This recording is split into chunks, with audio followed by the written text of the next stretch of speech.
회당에서 실제로 일어날 법한 이야기를 하나 예로 들고 있습니다. 회당 안에 금반지를 끼고 아름다운 옷을 입고 오는 사람이 있어요. 이 반지를 낀 사람은 남자입니다. 이 당시에 자기를 과시하기 좋아하는 사람들은 이 가운데 손가락만 빼고는 다 금반지를 꼈다 그래요. 심지어 한 손가락에 2개 이상을 끼기도 했다고 합니다. 금반지를 많이 끼고 좋은 옷을 입고 오면은 누가 봐도 저 사람은 부자구나. 대번에 알아볼 수 있겠죠. 자, 그러면 그 사람에 대한 대접이 달라진다는 거예요. 좋은 자리를 권한다는 거죠. 특별석을 권합니다.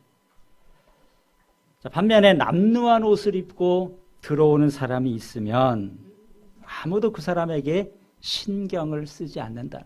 뭐 서 있든지 앉으려면 내 발 아래 와서 앉든지 앉든지 말든지 이렇게 차별한다는 거죠. 자, 이렇게 되면 사람을 차별하는 건데 차별하면 안 된다 하는 것이 오늘 본문의 말씀입니다.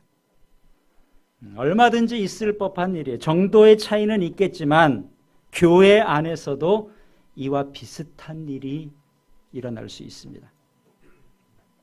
내가 차별받는 대상이 될 수도 있고 내가 누군가를 차별하는 자리에 있을 수도 있어요. 여러분 어떻습니까? 우리 교회에 오시면서 난 좀 차별을 받아본 적이 있다. 이렇게 생각하시는 분 계신가요? 반대의 경우는 없을까요? 나는 그렇게 생각하지 않는데 혹시 나 때문에 누군가 왜 나한테는 저 사람이 이렇게 대할까? 왜 나를 차별할까? 이런 생각을 가진 사람은 없겠습니까? 자, 그래서 우리가 다른 사람들을 대할 때 좀 더 신중하게 대하는 것이 필요합니다. 제가 군생활할 때 일인데요. 저는 수원 시내에 있는 부대에서 군생활을 했습니다. 그 당시에는 단기사병이라 그랬습니다. 요즘 공익과 좀 비슷한 제도인데요. 부대로 출퇴근하는 사람이에요. 주말에는 당연히 부대에 오지 않죠. 그런 사병 중에 한 사람이 주말에는 교회에서 전도사로 사역하는 사람이 있었습니다. 저도 이제 주일에는 군종 일을 받기 때문에 가까이 지냈는데 한 번은 그 사람이 저를 자기 교회로 초대를 하는 거예요. 언제 우리 교회에 임직식이 있으니까 한번 와봐라. 아마 그 행사도 보고 와서 식사도 한번 하고 가고 하면 좋을 것 같아서 초대를 한 것 같아요. 물론 그 사람이 임직하는 자리는 아니었습니다. 휴일이었던 걸로 기억하는데요. 부대에서 외출 허가를 받아가지고 그 교회에 가게 돼서 수원에서 제일 큰 교회였습니다. 갔더니 예배당이 잘 꾸며져 있죠. 바닥에는 붉은 카펫이 다 깔려져 있고요. 임직식이니까 임직 받는 분들만 아니라 안내하시는 분들도 다 한복을 곱게 차려입고 또 안내를 합니다. 거기에 참석하는 사람들도 임직을 축하하러 온 사람이니까 다들 옷을 잘 입고 왔어요. 제가 들어서는 순간에 굉장히 제가 불편해지는 거예요. 못 올 자리 온 것 같고. 그럼 군인이 그렇잖아요. 제가 휴가 나온다고 특별히 또 신경 써서 나오진 것도 아니고, 군인이 신경 써봤자 그게 그거고요. 외출을 나온 거니까 부대 안에서 입고 있던 그 모습 그대로 나온 거니까 제 스스로 생각하기에 여기 내가 올 자리가 아닌데 괜히 왔나 보구나. 누가 저를 차별한 것 아니에요. 군인이 왔다 그래서 엉뚱한 곳으로 안내를 한다거나 그러지 않고 자연스럽게 대해줬음에도 불구하고 제가 스스로 느끼는 것은 굉장한 불편함이었어요. 그때 들었던 생각이 교회 안에도 교회에 출석하면서도 스스로 이와 같은 마음을 갖는 사람들이 있을 수 있겠구나. 그런 생각을 했었습니다. 그때 받았던 충격이 컸는지 한 30년이 지났는데도 그때의 일이 생생하게 기억이 납니다. 제가 학생 때만 해도요. 교회에 가면은 대부분의 교회가 장로님석이 따로 있었어요. 여러분도 오래 교회를 다니신 분들은 과거 예배당에 그런 모습이었을 겁니다. 한쪽은 찬양대석이고요. 그 맞은편 쪽에 장로님들이 앉는 자리가 따로 있었습니다. 제가 다니던 교회도 그랬었어요. 요즘은 그런 교회 찾아보기가 쉽지 않습니다. 교회도 그렇고 사회도 그렇고 이전과는 분위기가 많이 달라졌어요. 자, 그러면 지금은 아무런 차별이 없는가? 우리가 차별이 없다고 자신 있게 말하기에는 조심스러운 부분이 있을 겁니다. 우리가 드러내놓고 누군가를 차별하지는 않을 거예요. 그렇지만 은근한 차별, 또 은근한 무시, 이런 것들은 우리 가운데도 얼마든지 있을 수 있습니다. 우리의 교양과 우리의 체면 때문에 적당히 감추고 있을 뿐이지 마음으로는 누군가를 좀 차별할 수 있어요. 때로는 그 사람이 믿음이 약하다고 해서, 때로는 경제적으로 좀 약하다고 해서, 때로는 나와 정 스타일이 안 맞는다고 해서 누군가를 평가하고 조금 제쳐놓는 이러한 일들이 우리 가운데는 혹 있는 것이 아닌지 우리가 한번 살펴볼 필요가 있습니다. 오늘 본문의 말씀은 이렇게 차별하는 것, 사람을 차별하지 말라 아주 강력하게 경고를 합니다. 우리가 왜 차별하면 안 되는가? 오늘 성경에서는 두 가지를 말하고 있어요. 첫 번째 이유는 우리가 차별하지 말아야 되는 이유는 우리가 믿음이 있는 자라서 그렇습니다. 1절 말씀에 그렇게 돼 있죠. 1절을 다시 보시고 1절을 같이 읽습니다. 내 형제들아 영광의 주 곧 우리 주 예수 그리스도에 대한 믿음을 너희가 가졌으니 사람을 차별하여 대하지 말라. 사람을 차별하지 말라. 왜요? 우리가 예수 그리스도에 대한 믿음을 가졌기 때문이다. 너희 믿음이 있는 사람이라면, 교회 다니는 사람이라면 세상 사람들은 차별한다 할지라도 교회는 차별하면 안 된다는 거예요. 왜 그렇습니까? 믿음이 있다는 것은요, 이미 하나님께서 우리에게 차별 없는 사랑을 베풀어 주셨다는 겁니다. 그렇지 않습니까? 만약에 하나님께서 사람을 차별하는 분이시라면 나를 구원하셨을까? 내가 그렇게 대단한 존재인가요? 만일 하나님께서 외모를 보고 구원할 사람을 택한다면 하나님이 상위 1%의 외모를 가진 사람만 구원하겠다. 그래서 우리가 구원받을 수 있었을까요? 우리 교회 성도들은 가능했을 것 같아요. 만일 하나님께서 우리의 경제력을 보고 구원하셨다면 과연 내가 거기에 들 수 있었을까? 우리의 지적인 수준을 가지고 구원하셨다면 내가 거기에 들 수 있었을까? 고린도전서 1장에서 바울이 고린도 교회를 향해서 편지를 쓰면서 바울이 똑같은 말을 하고 있습니다. 고린도서 1장 26절 형제들아 너희를 부르심을 보라. 육체를 따라 지혜로운 자가 많지 아니하며 능한 자가 많지 아니하며 문벌 좋은 자가 많지 아니하도다. 자, 너희가 구원을 받고 이렇게 고린도 교회 안에 모여 있는데 한번 너희 스스로 살펴보라는 거예요. 너희 중에 많이 배운 사람이 얼마나 있냐? 권세를 가지고 있는 사람이 얼마나 있냐? 문벌 좋은 자, 좋은 집안에서 태어난 사람이 얼마나 되느냐? 별로 없지 않냐 이거예요. 그런데도 하나님께서 우리를 구원해 주신 것을 보면 하나님은 그런 것 따지지 않으신다. 차별하지 않는다는 겁니다. 예수님도 사람들을 외모로 대하지 않았습니다. 예수님이 세상에 계실 때 이 바리새인들은 늘 예수님과 조금은 반대편에 섰어요. 웬만한 것은 트집을 잡았습니다. 그런데 바리새인들조차도 예수님께 인정했던 게 뭐냐면 예수님은 사람을 외모로 판단하지 않는구나. 마태복음 22장 16절입니다. 선생이여 우리가 아노니 당신은 참되시고 진리로 하나님의 도를 가르치시며 아무도 꺼리는 일이 없으시니 이는 사람을 외모로 보지 아니하심이니이다. 예수님이 그랬다는 것. 실제 복음서에 나타난 예수님의 모습이 그렇지 않습니까? 세리와 죄인들, 당시 사람들이 꺼려하는 사람들과 어울리셨습니다. 사람들이 헌금하는 것을 한번 지켜보신 적이 있죠. 부자가 헌금을 하는 것도 보시고 가난한 과부가 헌금하는 것도 보셨는데 예수님께서는 가난한 과부가 두렙돈, 가장 작은 돈을 헌금하는 것을 봤어요. 거기에 대해서 예수님이 한 말씀 하셨죠.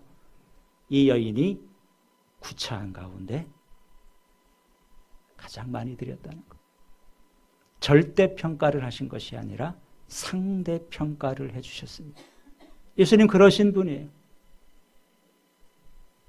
더 가진 사람, 더 배운 사람, 세상에서 잘 나가는 사람에 대한 편애를 가지신 분이 아니라 도리어 예수님은 연약한 자들에게 더 많은 마음을 쓰셨음을 우리가 알 수 있습니다. 그러니까 약자를 차별하신 것이 아니라 약자를 더 대접한 거예요. 오늘 5절에도 이렇게 말씀합니다. 내 사랑하는 형제들아 들을지어다. 하나님이 세상에서 가난한 자를 택하사 믿음에 부유하게 하시고 자기를 사랑하는 자들의 약속하신 나라를 상속으로 받게 하지 아니하셨느냐. 세상에서 가난한 자들을 불러서 그들을 믿음의 부자로 만들어줬다는 거예요. 세상에서 물질적으로 가난하지만 그들이 그 어려움, 그것이 전부가 아니라 하나님께서는 그들에게 또 다른 복을 주셨는데 영적으로 부여해 주는 복을 주셨다는 겁니다. 세상에서 많은 것을 누리지 못한 자들을 천국에서 큰 복을 누리도록 하나님께서 은혜를 베풀어 주신다. 우리 하나님은 그런 분이라는 거예요. 이것이 하나님 아버지의 마음입니다. 예수님께서 이 땅에 오셔서 한 3년 동안은 공생의 사역을 하셨습니다. 주로 어디를 주무대로 예수님이 사역을 하셨는가 하면은 당시 수도였던 예루살렘이 아니라 갈릴리 북쪽 지역에서 주로 사역을 하셨습니다. 왜 예수님은 예루살렘에서 많은 사람들이 모여 있고 그 당시에 수도에서 사역을 한 것이 아니라 왜 북쪽 낙후된 지역에서 사역을 하셨을까? 나사렛에서 잘하셨는데 집 가까이에서 하신 것이지 그렇지 않습니다. 주님께 사역을 하신 그곳, 왜 그곳을 택하였는지 성경이 분명히 말씀하고 있는데요. 나사렛을 떠나 스불론과 납달리 지경 해변에 있는 가버나움에 가서 사시니 스불론 땅과 납달리 땅과 요단강 저편 해변길과 이방의 갈릴리요 흑암에 앉은 백성이 큰 빛을 보았다 그랬습니다. 예수님 당시에 저 갈릴리 북쪽 스불론 지파와 납달리 지파가 그 땅을 기업으로 받았죠. 그들이 살던 지역이 가장 살기 힘든 지역이었습니다. 또 주변에 이방 나라들이 이스라엘을 쳐들어오면 제일 먼저 짓밟히는 곳이었어요. 가장 어두웠던 곳, 흑암에 앉은 백성이 큰 빛을 보았다. 왜 예수님께서 그쪽에서 주로 사역을 하신 것인가? 다름이 아니라 어두움 가운데 있는 자들, 세상에서 누리지 못하는 자들에게 더 마음을 쓰시는 흑암에 앉은 백성들에게 빛을 비치기 위해서 그렇게 하셨다는 거죠. 예수님은 사역의 중심지를 택할 때 경제적인 논리를 따지지 않았습니다. 가능성 있는 지역을 택하지 않았어요. 부모의 마음이 연약한 자녀들에게 더 가는 것처럼 주님께서도 같은 마음으로 연약한 자들을 찾으셨던 겁니다. 한 번은 예수님이 자라신 고향 나사렛에 있는 회당에 가신 적이 있습니다. 이 당시엔 회당에서도 모여서 예배를 드렸는데요. 회당의 예배 순서를 보면은 지금 우리 교회는 예배를 제가 다 인도를 합니다. 근데 이 당시에 회당 예배는 외부에서 참석한 사람도 나와서 성경을 낭독할 수 있었어요. 그리고 그 낭독한 말씀, 자기가 깨달은 것을 나눌 수 있었습니다. 그래서 바울이 나중에 전도하러 여러 나라들을 다닐 때 보면은 먼저 그곳에 있는 유대인들의 회당을 찾아가죠. 회당을 찾아간 바울에게 말할 수 있는 기회를 줍니다. 그럼 그 자리에서 바울이 복음을 전했던 것을 우리가 사도행전에서 많이 확인할 수 있습니다. 자, 예수님이 나사렛 회당 가서 그런 기회를 가지셨어요. 그때 예수님께서 펴서 읽으신 말씀이 구약성경 이사야 61장의 말씀입니다. 주의 성령이 내게 임하셨으니 이는 가난한 자에게 복음을 전하게 하시려고 내게 기름을 부으셨다. 왜 하나님께서 예수님에게 기름을 부으셨는가? 왜 예수님께서 이 땅에 오셔서 하나님의 말씀을 전하시는가? 가난한 자에게 복음을 전하기 위해서 오셨다. 분명히 말씀해 주십니다. 그래서 예수님의 말씀 가운데 너희 가난한 자는 복이 있나니 천국이 그들의 것이며, 도리어 약한 자들에게 더 많은 사랑과 관심을 보이셨습니다. 부자에 대해서는 뭐라고 하셔요? 낙타가 바늘기로 나가는 것이 부자가 천국에 가는 것보다 더 쉽다. 이렇게도 말씀하셨습니다. 자, 그런 예수님이신데 그 예수를 믿는 우리가 예수님과는 정반대로 도리어 약자를 차별한다면 이것이 말이 되겠는가 하는 거죠. 우리가 하나님을 닮는 것이 경건이라 그랬어요. 지난주일 말씀 참된 경건이 뭐냐 했을 때 1장 마지막 절에서 뭐라 그랬습니까? 아버지 하나님 앞에 정결하고 더러움이 없는 경건은 고아와 과부를 그 환난 중에서 돌보는 거다. 진정한 경건, 참으로 우리가 예수님을 닮는다면 예수님이 그러했던 것처럼 연약한 자들을 차별하는 것이 아니라 도리어 그들을 돕는 것이 예수님을 닮는 것이고 믿음 있는 성도의 모습이라는 겁니다. 우리가 왜 차별하면 안 됩니까? 너희 믿음 있는 자들은 그것이 예수님의 모습이 아니기 때문에 차별하면 안 된다는 거죠. 차별과 믿음은 어울리지 않습니다. 그래서 내가 내 마음 가운데 행여 남을 차별하는 마음이 있다면 우리의 믿음에 심각한 문제가 있구나. 이렇게 보시면 틀림이 없을 거예요. 또 하나의 이유가 있습니다. 차별하지 말아야 되는 두 번째 이유. 그것은 차별은 죄이기 때문에 그래요. 성경이 분명하게 말합니다. 9절 말씀 보시기 바랍니다. 본문 9절 말씀 같이 읽습니다. 만일 너희가 사람을 차별하여 대하면 죄를 짓는 것이니 율법이 너희를 범법자로 정죄하리라. 사람을 차별하면 죄 짓는 거다 이거예요. 여러분 그동안 차별이 죄라고 생각하셨습니까? 죄가 성립하려면 법이 있어야 되죠. 요즘 사회에도 차별금지법 이것 때문에 많이 논란이 되기도 합니다. 법이 있어야 되는데 성경은 차별이 죄다. 그럼 무슨 법에 저촉이 되는가 이거죠. 8절에 이렇게 말씀합니다. 너희가 만일 성경에 기록된 대로 내 이웃 사랑하기를 내 몸과 같이 하라 하신 최고의 법을 지키면 잘하는 것이거니와. 구약에 있는 율법, 그 법 가운데 최고의 법, 모든 율법을 하나로 요약하면 이웃을 내 몸처럼 사랑하라 이렇게 말할 수 있죠. 이웃 사랑이 최고의 법입니다. 그런데 이웃을 차별한다면 최고의 법을 어기는 거예요. 죄 짓는 거죠. 범법자가 되는 겁니다. 죄를 지면 죄를 졌네 그것으로 끝이 아닙니다. 죄를 지면 벌을 받아야 되죠. 검찰에 불려가야 되고요. 재판을 받아야 되고요. 재판의 결과에 따라서 징역을 살아야 될 수도 있습니다. 왜 죄 지은 사람 붙잡아다 벌을 줍니까? 그러면 안 된다는 거예요. 다른 사람에게도 그 사람에게도 다시는 죄를 짓지 말라고 죄 지은 사람은 불러다가 벌을 주는 겁니다. 여러분 우리에게도 지금 우리가 대한민국에 살고 있지만 이 법에 우리가 저촉을 받죠. 그러나 우리가 한편으로는 천국 시민입니다. 하늘나라 백성인데 이 하나님께서도 우리를 심판하실 때가 분명히 있다는 거예요.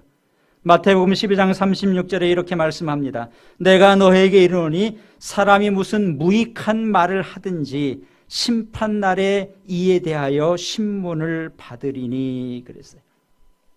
우리가 무심코 내뱉는 한마디 말 이것을 가지고 마지막 심판날에 우리가 신문받는다는 거예요. 우리가 별 생각 없이 한마디를 할 수 있습니다. 깊이 생각하지 않고 누군가를 좀 차별하는 말을 했을 수도 있어요. 요즘도 검찰에서 부르는 사람을 보면 미리 다 조사를 해놓지 않습니까? 조사를 해놓고 여기에 대해서 신문을 하는 거예요. 사실인지 확인 절차를 밟는 거예요. 마지막 날에 우리가 한 말 한마디까지도 거기에 대해서 주님께서는 신문을 한다는 겁니다. 왜 그랬는지, 왜 그때 누구를 시하는 말을 했느냐, 왜 그때 사람을 차별했느냐? 거기에 대해서 우리가 해명을 해야 된다는 것. 뭐라고 하시겠습니까? 그 잘못인 줄 몰랐는데요. 별 생각 없이 했는데요. 뭐 가족같이 그냥 편해서 했는데요. 이런 변명이 통하겠습니까? 그래서 우리도 말 한마디를 할 때도 신중하게 조심해야 되는 것이죠. 저도 목회를 하기 때문에 여러 사람들을 상대하기 때문에 사실 저한테도 굉장히 조심스러운 말씀이에요. 나도 모르는 사이에 누군가를 내가 차별하고 있는 것은 아닌가. 차별하지 않으려고 애쓰고 또 불필요한 오해를 사지 않으려고도 애를 씁니다. 근데 뭐 그렇게 다 안 됐을 수도 있죠. 그렇잖아요. 내가 아무리 조심한다고 할지라도 여러분이 스스로 나는 좀 차별을 받았다 이렇게 생각을 한다면 어쩔 수가 없는 거죠. 설교할 때도 그렇습니다. 우리가 좀 작은 교회이기 때문에 다 가까이에서 보이잖아요. 그래서 장점도 있지만 굉장히 또 조심스러운 것도 있어요. 축복의 말을 할 때는 좋습니다. 누구를 보고 말을 해도 축복의 말을 할 때는 여러분도 뭐 두 손 들고 옆에 사람 직접 쳐다보잖아요. 그래서 축복의 말을 할 때는 시선을 어디다 둬도 제가 참 편한데 때로는 책망의 말을 한다. 오늘처럼 차별하지 말라 이 말을 할 때는 왜 목사님이 저 말할 때 하필 나를 쳐다볼까? 그러실 수 있잖아요. 왜 불편한 이야기를 할 때는 제가 이게 시선 처리가 굉장히 조심스러워요. 그래서 주로 이렇게 먼 곳을 쳐다볼 때가 많습니다. 행여 오해하지 말라는 거예요. 여러분 우리가 이렇게 뭐 저뿐만이 아니라 여러분도 이렇게 관계 속에서 신앙생활하면서 많이 조심할 겁니다. 또 우리가 조심해도 연약하기 때문에 나도 모르는 사이에 그럴 수 있고요. 또 상대방이 또 그렇게 오해를 할 수도 있어요. 근데 차별은 죄라 그랬습니다. 차별 심판받는다 그랬어요. 여기에 대한 좋은 비결이 뭐가 없을까? 오늘 말씀해 보니까 이 심판을 대비하는 한 가지 좋은 비결을 우리에게 가르쳐 줍니다. 그럼 마지막 13절을 보시기 바랍니다. 13절 말씀 같이 읽습니다. 긍휼을 행하지 아니하는 자에게는 긍휼 없는 심판이 있으리라. 긍휼은 심판을 이기고 자랑하느니라. 심판을 이기는 게 뭐냐? 긍휼이라 그랬어요. 심판을 대비하는 좋은 방법은 긍휼을 베푸는 겁니다. 내가 아무리 조심해도 우리가 다 실수하고 넘어질 수밖에 없어요. 하나님께서 나를 긍휼히 여겨주지 않으시면 우리가 어떻게 마지막 심판대 앞에서 주님의 긍휼을 입을 수 있겠습니까? 좀 더 재판을 받는 사람 주변에서 뭐 탄원서를 좀 내달라고 하죠. 그러면 좀 형이 경감될까 해서 뭐 그런 일들을 하기도 합니다. 나중에 하나님께서 우리를 심판하실 때 우리를 긍휼히 여겨주셔야 될 텐데 그래야지 우리가 좀 소망이 있는데 우리가 어떻게 하나님의 긍휼을 입을 수 있겠습니까? 성경은 뭐라고 말씀하나요? 긍휼히 여기는 자는 복이 있나니 그들이 긍휼히 여김을 받을 것이며 우리가 다른 사람에게 긍휼을 베푸는 것 차별이 아니라 도리어 부족하다 생각하면 내가 그 사람을 더 존중해주고 긍휼을 베푸는 것 이것이 심판을 이기는 지혜임을 우리에게 가르쳐 주십니다. 오늘 말씀을 맺습니다. 하나님께서 우리 모두에게 차별 없는 은혜를 베풀어 주셨습니다. 자격이 없음에도 우리를 다 구원해 주시고 우리에게 은혜를 주셨어요. 그리고 그 하나님께서 이제 오늘 이 말씀을 통해서 내가 너를 차별하지 않았으니까 너도 다른 사람을 차별하지 말라고 하십니다. 그래서 우리 교회 안에서 여러분이 속한 곳에서 우리가 늘 이 차별의 문제 이것이 죄라고 했으니까 이 부분 우리가 조심하며 살 때 우리가 다른 사람에게 상처를 주지 않고 도리어 다른 사람에게 기쁨을 주는 복된 삶을 살 수 있습니다. 우리 교회를 차별 없는 참 좋은 교회 그렇게 세워가기 위해서 함께 노력하는 저와 여러분이 될 수 있기를 우리 주님의 이름으로 축복합니다. 기도하겠습니다.